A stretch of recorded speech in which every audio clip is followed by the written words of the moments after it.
muốn là tôi được bay chặt cuốn chặt cuốn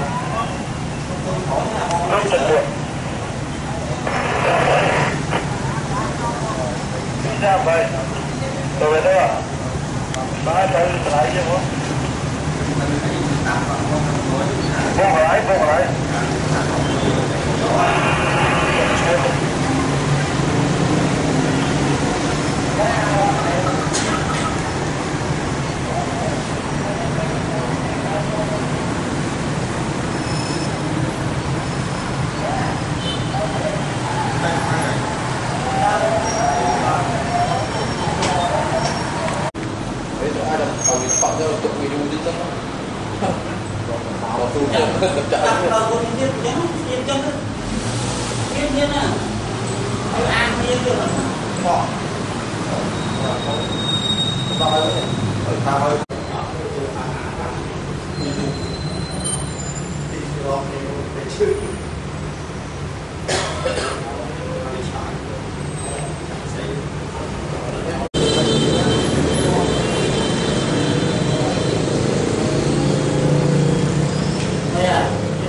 ra bàn phòng này ăn ngon đó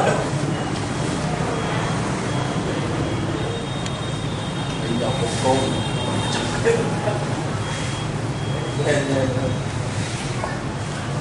thấy là cây chuông chấm kem rồi thấy ui outside tươi luôn buồn ăn xin chạm luôn sự có outside sợ người thôi này như bỏ con này đấy họ lên sao